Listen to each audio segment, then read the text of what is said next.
Otto Warmbier, a tragic journey into the heart of North Korea's darkness. Otto Frederick Warmbier was born on December 12, 1994, in Cincinnati, Ohio. He grew up in a warm, loving family, the kind of home where ambition and humor lived side by side. Otto was the kind of young man people remembered.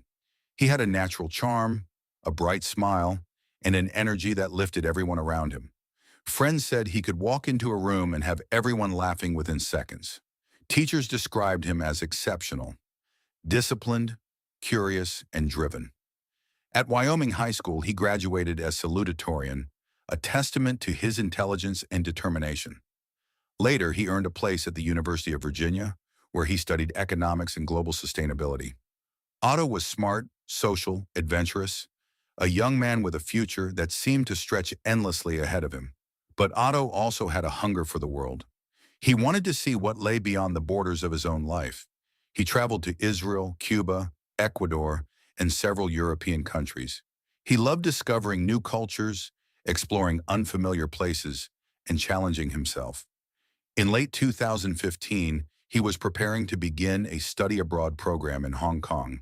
But before that chapter began, he wanted one last adventure, something unique, something bold. He chose one of the most isolated and secretive nations on Earth, North Korea, a decision that would change his life forever. The trip to North Korea, on December 29, 2015, Otto flew from Beijing to Pyongyang with a tour group organized by Young Pioneer Tours, a company known for offering trips to unusual, sometimes risky destinations. The tour promised a rare glimpse into a country sealed off from the outside world. For Otto, it was a chance to see something almost no one else ever sees. The group visited carefully selected sites, towering monuments, museums, propaganda-filled exhibitions, and tightly controlled cultural displays. Everything was supervised by state-assigned guides who monitored every movement. It was rigid, but it felt safe. Nothing suggested that Otto was in danger. But on January 2, 2016, the day the group was scheduled to leave North Korea, everything changed. The arrest at Pyongyang International Airport, just moments before boarding, Otto was suddenly pulled aside by North Korean security officers. His fellow travelers watched helplessly as he was escorted away. No explanation, no warning, no chance to intervene. Hours later, North Korean state media announced that Otto Warmbier had been arrested for committing a hostile act against the state. According to the regime, Otto had attempted to steal a propaganda poster from a restricted area of his hotel. They claimed he was acting on behalf of a U.S. church group, an accusation for which no evidence was ever presented. The world would soon see Otto again, but not as the young man he once was. The confession weeks after his arrest, Otto appeared on North Korean television. He stood before a panel of journalists, visibly distressed, and delivered a tearful confession. He begged for forgiveness. He pleaded for mercy. But experts around the world immediately questioned the authenticity of his words. His speech sounded scripted. His body language radiated fear. Human rights organizations pointed out that such confessions in North Korea are almost always forced.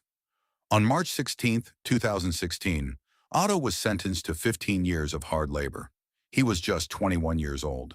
17 months of silence. After his sentencing, Otto disappeared from public view. For 17 months, the North Korean government provided almost no information about his condition. His family received no contact. The U.S. government received no updates. The world had no idea what was happening behind the closed doors of the regime. Then in June 2017, North Korea suddenly announced that Otto had been in a coma for over a year. They claimed he had contracted botulism and taken a sleeping pill.